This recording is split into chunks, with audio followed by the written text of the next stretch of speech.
Folks, this is Jason and hope you are okay today. We are going to be looking at the Jesus Seminar. This is a bunch of scholars that have been around for quite a few years now. They often hit the headlines, and basically they're important scholars that we need to take note of. Now, I don't agree with them. There are many New Testament scholars out there and scholars in historical Jesus studies, many that do not agree with these scholars. But I think it's important to just know who these people are and why they're important and how we can give an intellectual response to them. Some of the main people of the Jesus Seminar is Robert W. Funk and John Dominic Crossan. Dominic Crossan is a world-renowned scholar. There's over 30 professional scholars and about 100 associates to this group.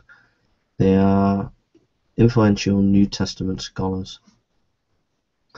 The whole point of the seminar is to compile or bring together the original words of Jesus by deciding on a scholarly consensus.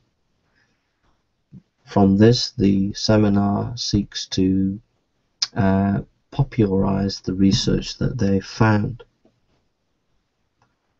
A number of works have been written by the group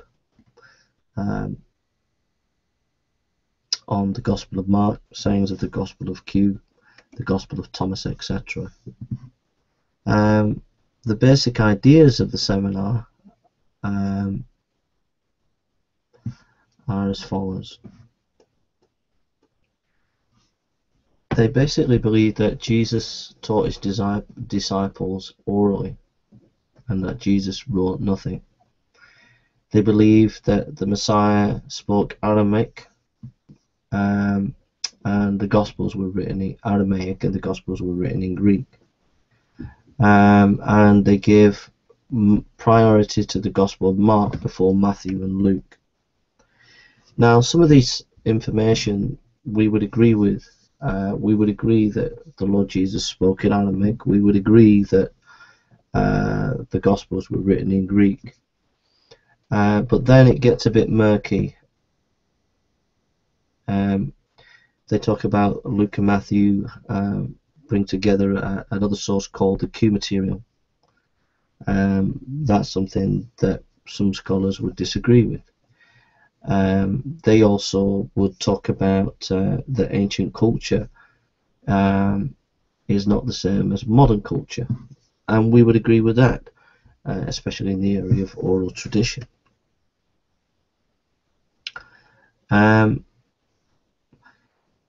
But then there are some serious departures. These scholars put a lot of emphasis on the Gospel of Thomas, which we would say is not that important.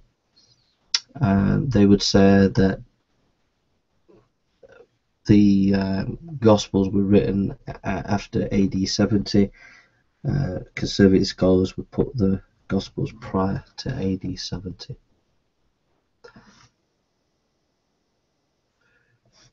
The Jesus Seminar put a wedge between the Jesus of history and the Jesus of faith.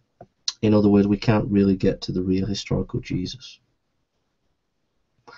And they would clearly state that the Synoptic Gospels are more historical than the Gospel of John.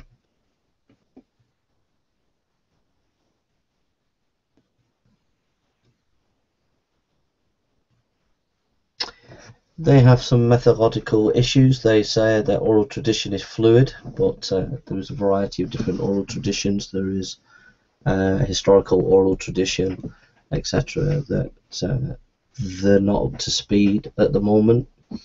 They need to be a bit more up to speed on that kind of research.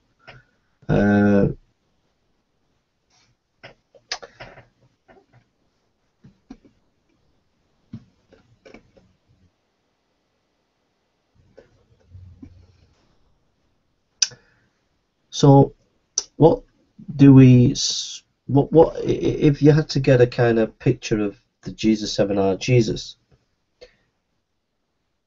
they would say that Jesus had no real relation with the 12, that he didn't know that he was going to suffer, or didn't say anything about that, and that he didn't do any miracles, and he was not judgmental.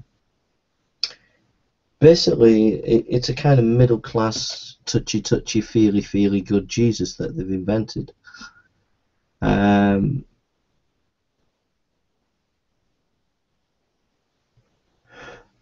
It has to be noted that these scholars are not representative of the whole field of scholarship in New Testament studies. There are many scholars that are not represented within their group. This is just one specific group, and there are many other groups, many other scholars that take a different opinion. The criteria of dissimilarity is also suspect. They put a lot of emphasis on that as scholars. They would say something is historical if it doesn't accord with Judaism or Christianity. So if you find some historical information within the Gospels that doesn't report to be Jewish or Christian, then it's probably authentic. That's a very dangerous way of going about historical research. Really, I think it's a flawed methodology, because obviously Christianity is rooted in Judaism, and Christianity had its own feel. So to say that we can't really appreciate these two aspects as being really historical, to my mind, is just crazy. These seminar people push out eschatology or end times about Jesus. They don't put much emphasis on that.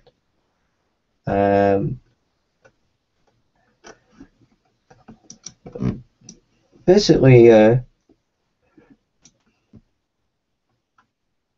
these scholars often make the historical Jesus purport to their own cultural perspective. So Dominic Crossan, who's one of the leading lights of this group, has written quite a lot about Jesus, and I quite like him. I think he's a wonderful man and a wonderful scholar, but I completely disagree with him, and I believe that he's just completely not biblical and not sound in his understanding of true Christianity. But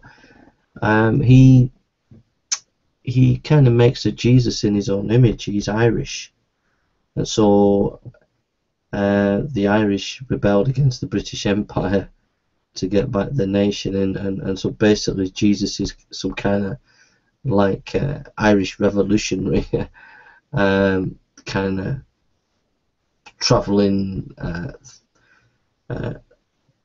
philosophical kind of social do-gooder type of thing. So so what I'm saying is, these Jesus seminar scholars, because of their arbitrary historical methods, will often produce a Jesus in their own image. Those are my thoughts on the Jesus seminar. Don't be frightened of them. If you hear them in the news and you hear them, don't be worried about them. There are plenty massive scholars out there that you can read that debunks these kind of people. N.T. Wright, just go and read N.T. Wright, and well, you're in a different world when you read N.T. Wright. Okay, so thank you for listening, and take care, and God bless.